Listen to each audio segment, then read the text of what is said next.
Good morning. I trust that you're doing well. Many of you knew that I was coming down to Harrisburg, Pennsylvania to take a final training seminar with ABWE in order as I prepare for Ghana, West Africa.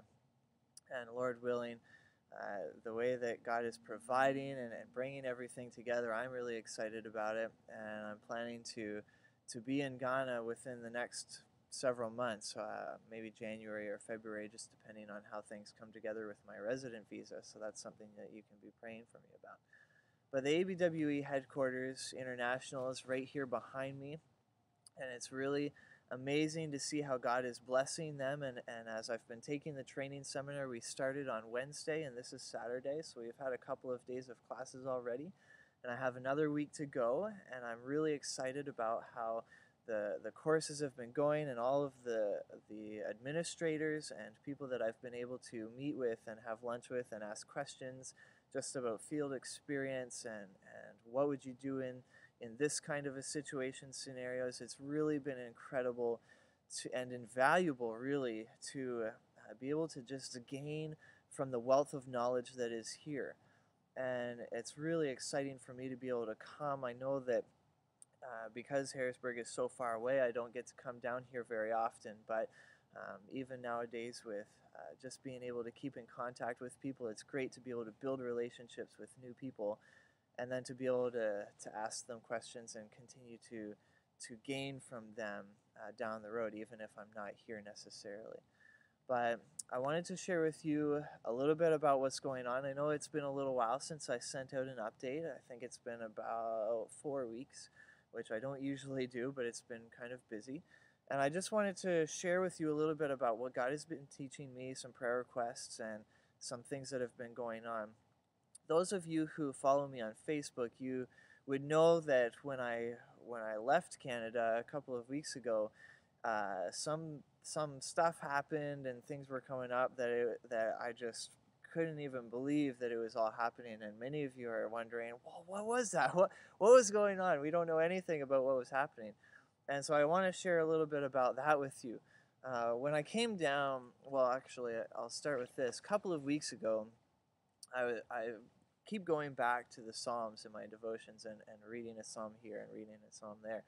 A couple of weeks ago, I was reading through Psalm 29, and if you're in one of the last two churches I was speaking in, I shared about this already, and it talks about the voice of God, and it's really incredible to be able to just read those things about the voice of God that it was saying. But what really stuck out to me in that chapter was just one of the last verses. I wasn't going to read it, but actually I will. It says in Psalm 29, verse 10, it says, "The Lord sat as king at the flood. Yes, the Lord sits as king forever." And so when I read that, it just made me think about, oh man, God, you are always in control. Be glorified. In everything that happens, be glorified. And so I was thinking about that and meditating upon it. And when I drove down to the States a couple of weeks ago on October 25th, I was thinking about that. God be glorified in everything that happens, and a lot of things happened, and it was really interesting. The first thing was crossing the border. And when I was in Maine, crossing the border, and they pulled me into immigration, and I was sat there for probably an hour. And they were asking me questions, and they searched my car, and they even went through my Kleenex box. They tore all the Kleenexes out of my Kleenex box. And it was just one of those things where it's like, I've got a 10-hour drive ahead of me. I just want to get on the road. But God, be glorified. Be glorified in this. And so I got back onto the road. Great. I'm on the road, driving down the road. And not 2 hours later, I was still on the highway in Maine, and one of my tires went flat. My left passenger side, the rear tire went flat on me. And a lot of you know that I've had a lot of trouble with my tires. And so I'm thinking, oh no, but praise the Lord that as soon as the tire went flat on my car, there was an old abandoned parking lot right on the right side of the road. And so I was able to just pull right into that abandoned parking lot, not worry about highway traffic or anything else. And it was still daylight, and I could change my tire without having to worry about it being dark or on a busy street or anything like that. like some of the places that I was going to be driving through. And so I was able to there even just say, God, be glorified. You're in control. Be glorified. Thank you so much for that parking lot that I could just pull into and have the space that I needed to change my tire. And then so I got on the road again, and I was driving down, and I got actually to my destination. I was actually on the road, and I was looking at the driveways, trying to figure out, okay, which driveway am I trying to get into where I'm going. And so I'm looking off the side of the road, and we're hitting a lot of construction, and this car that was right in front of me stopped, and you know what happened next.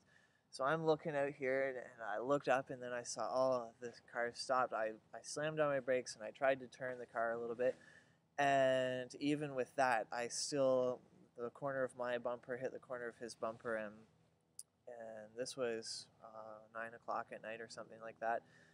And we got out and we looked at the cars, and I admit openly that my response when I first hit him, I had been able to keep my mind about me the whole time.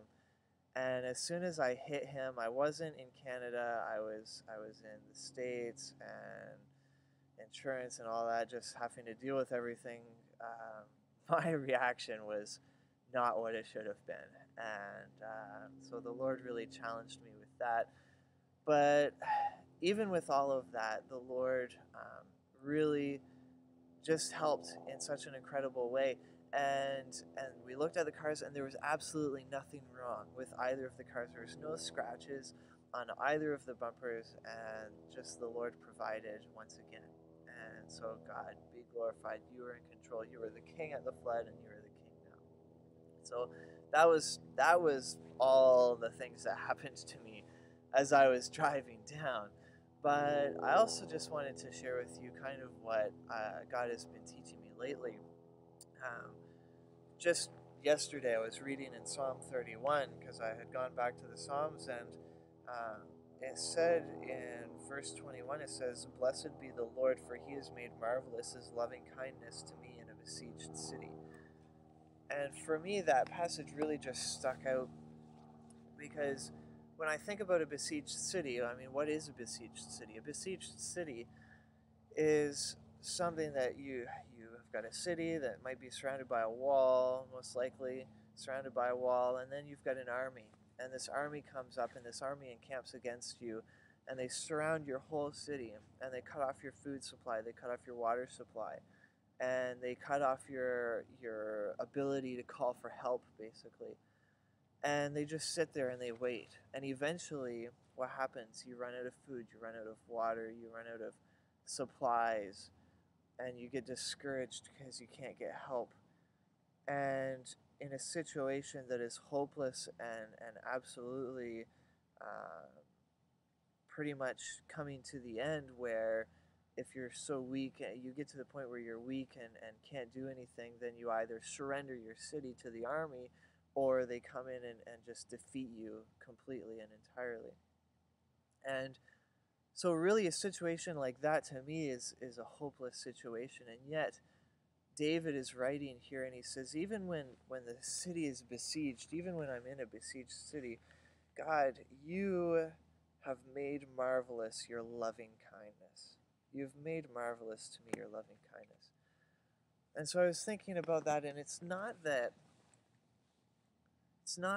God's love looks better to us in a harder situation. It's not that it looks better than what it actually is, because it would be impossible for God's love to look better to me than it actually is, because his love is infinite. And it also isn't that God's love for me is strengthened or changed when I'm in a struggle or a hardship, because that would also be impossible, because his love is infinite.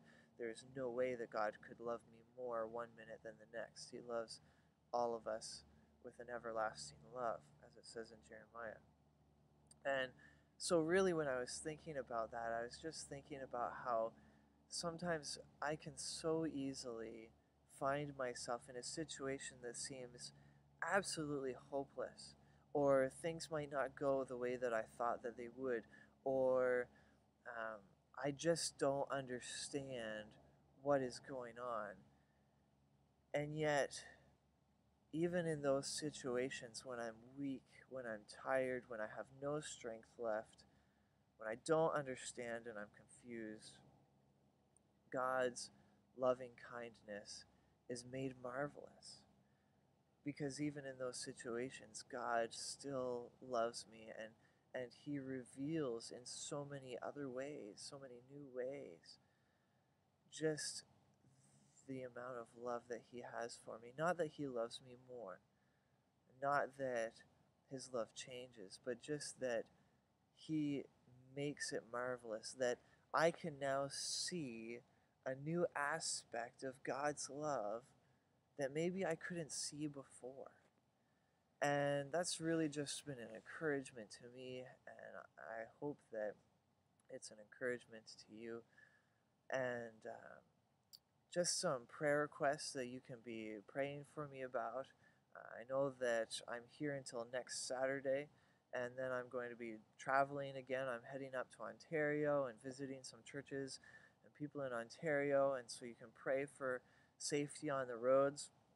And in that regard, pray that my tires go good because I don't have any more spares left. And you can also be praying for my resident visa. I don't remember if I mentioned that at the beginning or not, but as I'm making preparations to go to Ghana, my resident visa is really the last thing that is going to determine when I'm able to go to Ghana and whether I can apply for it. Or there's a lot of different complications that have to do with it, and so I'm not going to be able to explain the entire situation, but just pray that I would be able to get my resident visa, or whether I need to go to Ghana on a volunteer visa first, and just that God would give me wisdom and discernment in that regard, and that He would continue to provide. The Lord's provided in incredible ways. Actually, in January, I have one more course, not with ABWE, but I'm going down to South Carolina to take a course just for 2 weeks at a university down there that will also help prepare me for my ministry in Ghana.